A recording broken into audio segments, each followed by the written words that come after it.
na do we the idea no mu ye din enti Jason kwachi o se o je kwesi wo ba no bi da ho dada kasel da do da ho a obi atia so amna wona ma sabira ye kasai adamu sakande ho areho saa e no de ko ne kra chi nyame mfa ne kra nsie enti wo ba na bi da ho na obi atia so awo ne na mu twa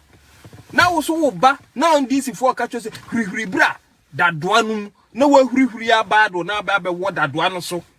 na wa ma obi a ne law certificate ya jeffrey ni nsam sa apo azan kanta kalabule haruna idrusu eti wo ka kire o say you will face your own fate now to why you din mp kakra wo ba be pedi che say o ma ka kire o say invest your money,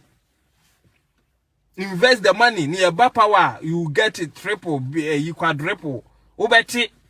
ni aka wo hwe okuje to abra kwa no wo de en ye ba power hwe ne cars esisi ni fie Kofi Adams we the people teacher cars esisi ni fie ha mi ankasa Haruna Idrusu brabe na mabo enso ye ba power hwe cars esisi mi fie abangbagin wakobo bra we di MP sa ne wo so yare a Ghana sika ne yemfa nkosa ne twoma no Ghana sika enti chase wan be ye ye kan say speaker of parliament ga undi min sa otwo boso me bia wo sori ko Dubai ko sa otwo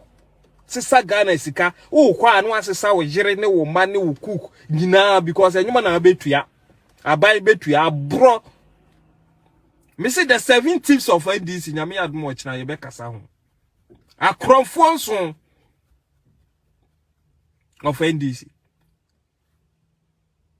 na se wo ye Ghana ni na se ye kan omukro no ho asema na o ma hyeda sabi akonunu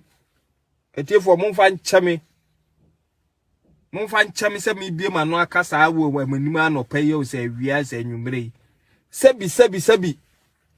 ma no kra ye medu nenso de sesese ne sesese sabi no ma kwa akonunu se wa broni sabi ni trumu se kan ho kokasa Pana ya bo na ba na Ghana for attention kwe no so wuni masema edapono so an ye kan eye hot cakes esi omode se wa broni kohwini za preko wei abekasa amusumutie na me ka se Ghana ni bia na adwen mu da ho every sound sane mind Ghanaian will know from the word goes as wa broni wa bodam and those some of us young bekanasem wa bodam nipa na adwen nye do beka no beka and it will only take foolish and insane people like Kevin Taylor to interview bodam ni like onwa say ensin guru atipenkro no akwafa na betena honum and the ekwoso wo Ghana ebeboa o man ni nyina Kevin Taylor pese wo ehu bi say bodam ni ade mu say wo hu nas classmate and akwafa no be ye an interview enti yabesre media miguzu ubisa wo menti ase wo be ye ndisi ni ana bone abo atrim wo de wo bone sa na sabi wa asema wo kasa nyansanim hwe sa ase edunkati ase wo di party achi ache no akwatena witness box mu bra wo de no letter commission awie ye wo wie de enti na wo wie ase minima mekura yesi minim. Meanwhile, before that, no one can make it come and say any idiot can go to court. And they said, "Oh, one am no sana no that no no so quite na witness box in ma or to any movie sana some no say no guasini." Look at how they behave. You don't me say or China nyame ya adumwa the 7 thieves of NDC. The business mom double salary no. Ye nyai can ye be can kopim say emrano will take it due course. And no person will divert your attention. Some of us, we are smarter than you. We are smarter than you. What bomai no crown good 7 years. Na mudi esebi nyansa mukura nki ye kan ya na mudi skanaba ni enim enie. Chase ye dia ye di gangaria. Mina na gang leader was gangalia. Ye dia ye di muntimi nya hwe. Haruna Idrusu what wono. Sata amuna majiji teachers training ala wan nyina atwitwam say o mine ni ska na wo to wo je double salary na wo ye Ghana ni maba pa wo dwen adwen Ghana ho a wo dade otitu so nya so a political party abaako ba emu nipa ebi timi kasa me ye adwuma ache man no menyi sika Kenoforiata wonye taku nye da manfi Ghana ho na juma pa or ye picture the economy of Ghana no to the next level no one je yesikasem on je takunje dama e ye fidi.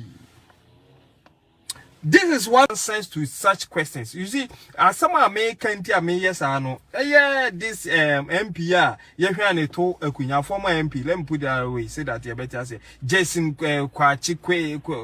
I don't even know the name. You see, Nipa Papa Penution and Monyam for thank you. Wako Bob Bra ewo Canada. You have acquired citizenship. That means when you went there, when you basa basa, because in other jurisdictions, the course on Osani, GDS, air course will be international. So, now, you cannot become a citizen or acquire a citizen of the country.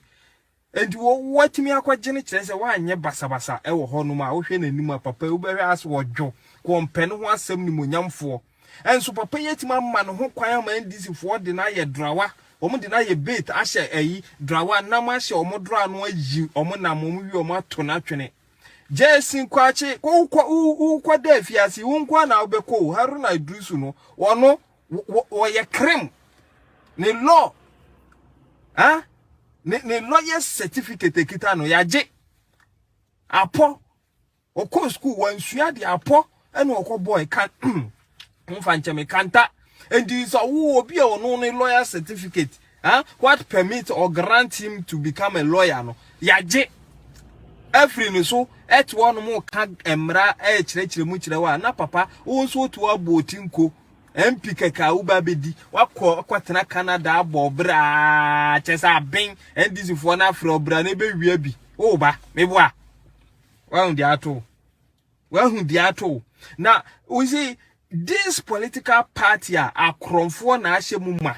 nyame ya admo ochina ye beka the 7 thieves, the 7 great Ataa munya Ataa na munya na munche haruna drusu abangbagwe munkotu mo je double salary for good 7 years ochina ye beka nwa 70 na ye nkoho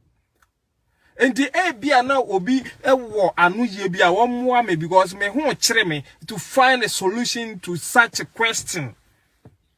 Say, unipa ni nyansa okodwani NDC no adani within ewo mu abons wadani se bi jimi a de ne yahwe anyeye wo mo kasa unti kasa wo ka no aba bi ewom enti papa panyi a wo koye wo ahwe mbra ne se wo sign electoral commission forms no wo se wo jetum sa wo ye Ghana ni no assign ane no asa akọ second one wo jetum se Ghana ni nko na wo ya wo krofufuro bi nka ho no age so ane no assign o wo wia last one was me asumasi